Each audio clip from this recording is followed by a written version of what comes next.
So guys, this is a best of 3 game. It is game 1 and it is between GLSnute, who is the red Zerg player in the lower right, and AI's Seiplo, who is the pink Protoss player in the top left. I am SC2 England, and my lovely, beautiful, stunningly fantastic co-caster is Pewee. Hello. He's also a massive nerd, as we discovered in the stream earlier. Even the No, chat it's not so much I'm a massive nerd, I really, since the Olympics has been announced, I really don't like it. I don't know why, specifically, there's something about the Olympics, the way that they've changed, like, the morals of the United Kingdom for the Olympics is just something that's annoyed me. No, don't worry, Pure. It's fine. It's my fault, in all honesty. I'm just so cool that it kind of makes you just Yeah, more nerdy. that's what it is. That's the problem. It's my hair. I'm jealous that you're working at the Olympics. You're so sophisticated. Yeah. Anyway, so what can we expect from these two players? It is a PvZ, and well, it is. Let's be fair. Snute, he's probably going to go for a 14 or 15 pull just to be on the safe side. We will see Seiplo. Well, he's fast expanding in some way because the pylon's already there. The map, being Shakura's Plateau, favours the Protoss player hugely, and I almost guarantee Seiplo's going to do a 2-base all-in. That is a good chance of that. This is one of the first maps that are like. It's actually been in the pool for the longest time now of all the other maps, but this is one of the maps that has the strongest 2-base timings in the game. And that's purely because it's so hard for a Zerg player to take the third. Yeah, well, it's not super hard. It's further away, it's and hard like, to it only hold has rather not one. To take. It's like only has one point of defense, really. You know, you have to walk up the ramp, and like you have to walk up the ramp to get your units there to defend. But like, if I get there before you, it's not savable because like I can just force field you out and stuff like that. We do have the next first out of Seiplo, and for the moment that probe is doing a good job of blocking Snute's expansion, but it does go down, so that's all normal timing. And really, Pewee, from this we're going to see Snute probably try and go for a 4 to 5 minute third base. Yeah, absolutely. Like both of these players are actually high tier, I would say, or. Well, not so much Seiplo recently, but Snute is definitely a respected person. He's in the Ministry of Winhouse. He was actually Team Liquid's #1 choice for Breakout Player of 2012, so he has a lot of people looking at him because of that as well. And he has been performing fairly well. I don't believe he's won anything, but I'm pretty sure this will just be a solidly well-matched up game. He went for a really early third as well, 4 minutes, so... That's nice. Really as quick as you can get a third base out, realistically. And with just 2 Zerglings, that's all you need. Don't get more than 2 Zerg players. Just scour around, look out for the probe. But the probe is coming up. We'll get spotted by the Overlord and we'll now die. Meanwhile, obviously, Seiplo, he's getting up his second gas now. Getting that Cybercore. He's got a good wall off. And everything's got... I actually love this wall off by Seiplo, Pewee. See, that is because it just has. If Zerglings try to run up, they've got so far they've got to go to get past the cannon. They can't just run straight through. So I see it. At first I was like, oh, that's like a completely standard wall, and then I realised then you got the pylon with the Cybercore to the ramp as well. It's so like, do you remember in? I don't know if you ever played the custom tower defense games and stuff, but where you're mazing with it. I played one. Yeah, that's like Seiplo's obviously played too many of those. He's just like build a maze. It'll be fine. Anyway, so natural base up for Snute, and his third base is on the way. What do you expect Seiplo's going to go for now? Well, he's got a +1 ground weapons on the way, so that suggests it could be a +1 timing push. He's not chrono boosting either that or the Cybercore though. The chrono boost's actually coming off on the gateway. Yes, yeah, that's quite interesting. Now, there's a few different things I could do. He has double gas, so it looks like some gateway pressure's coming down now. This looks like, thus far, it's exactly the same as my standard, which is standard 4-gate pressure into a third, or a bit more tech. It's hard to say exactly before he throws in the buildings with the extra gas, but I feel like it's going to be an extra couple of gateways. And Zella is getting surrounded in the middle of the map. Yeah, I saw that, and I don't think only one Zergling died there. Nice. That was beautiful micro by Snute. Still no chrono boost actually being spent on the Cybercore or Forge. Yeah, we got 4 gates at the moment. Because at the moment my standard is like I just went for 4 gateways, and now as we've done it, I've developed it. But we do have a Robo now, and this I feel is mainly because he's seen a lot of the Zerglings on the map, and he's like, okay, that's too many Zerglings for me, because he has to get the pylon on the map first. Yep. And with this many Zerglings, it's going to be too hard. So he's just, okay, I'm going to get my Robo, do a bit of scouting, and go from there. Meanwhile, Snute has got his lair on the way. Just started. He's getting second and third gas out. He's in a good spot. I reckon he's going to go for get roaches out relatively soon. Get roach speed on the way, or maybe he may just rush to infestors.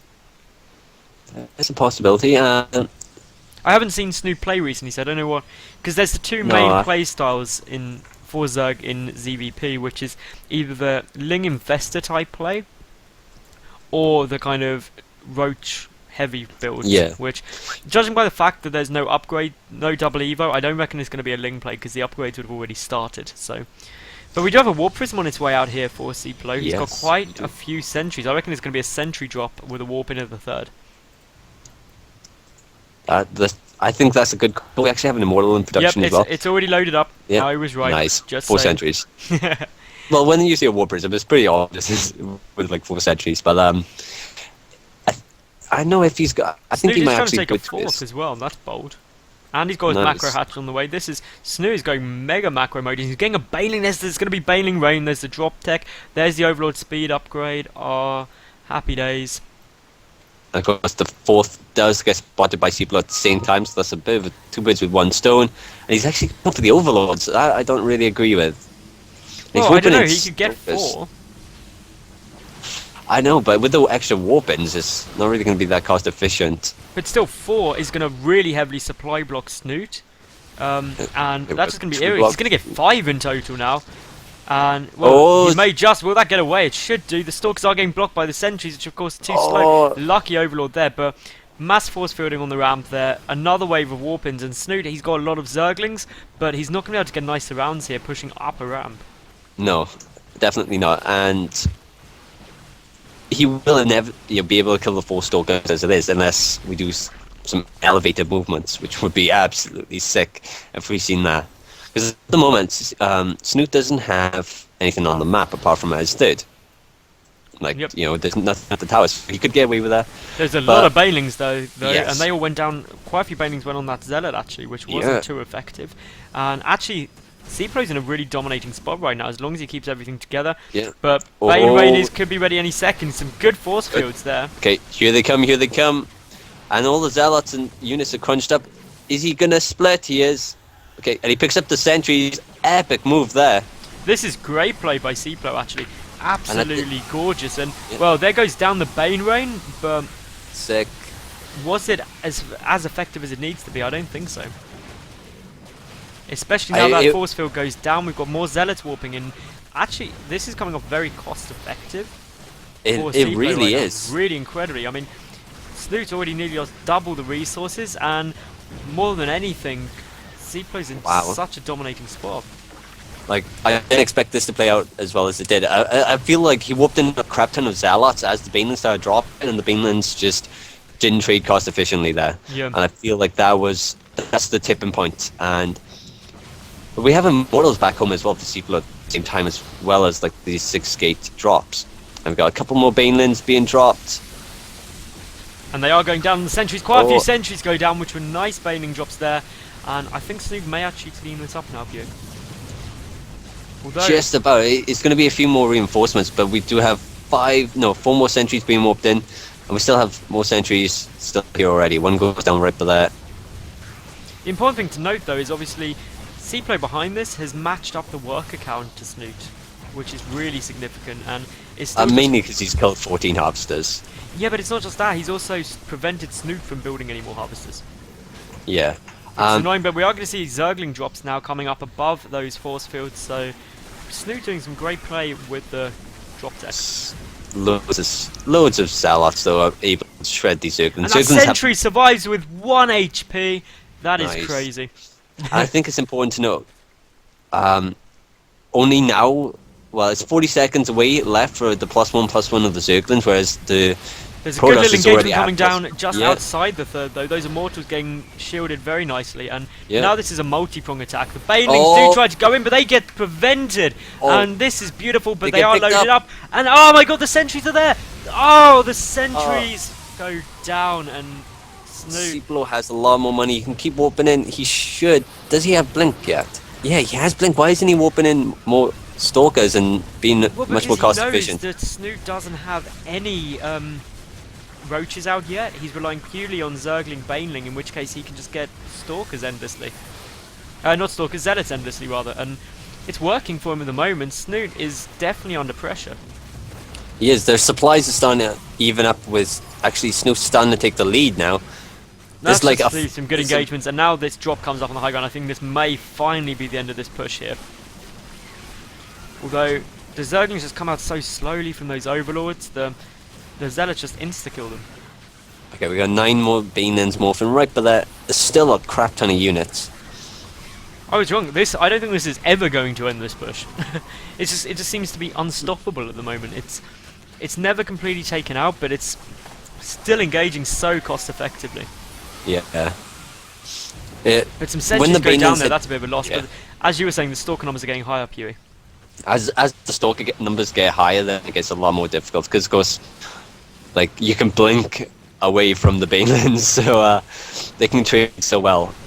And now the supplies are directly spot on even, and the third is actually about to die as well. There is a replacement third, though, down in the Yes. close position. But of course, now that third's gone down, you're really at a danger as a Zerg player because the Protoss player can just get a death ball of units and march across the map. But it looks like Snoop wants to go and counter-attack. Ooh, that is a good chance. Either that or he's trying to find the third, because of course behind this has not expanded, which kind of puts him in a bad spot as well. It's like, great, you've killed this base by here, but you haven't killed his main, and at the same time Seiplo is mining out his own bases, so Now, he could Snoot, eventually get Snoot stopped. is getting the Hydra Den. I think that is an amazing choice. That's a really good choice, but I feel like if he waits for the Hydras, he's going to be in a bit of a bad spot.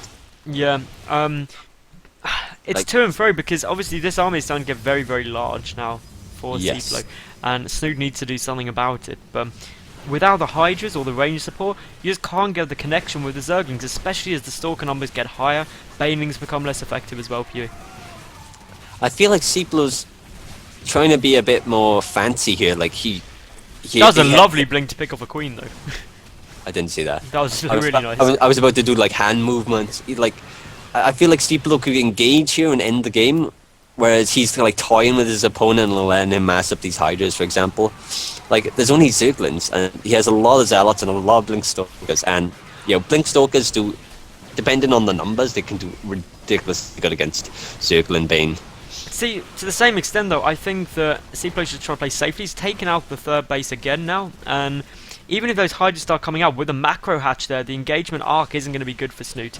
Yeah. And here we go, we've actually got Seiplo going in. Bulk Yeah, we blinking have the a little bit of a Stalkers, though. surround, but there's just so many Blink Stalkers that they, like the Zerglings get pretty much annihilated because they blink behind the surround. 109 supply v 70. And those Overlords are all forward, and with a blink forward, so many Overlords are going to go down here, and Yeah. supply block Snoot so This much. is pretty much, that's the game moment now. This is pretty much, in my opinion, Snoop. And there's the GG. So, Seiplo takes game 1, and we're going to go on to game 2, so stay with us.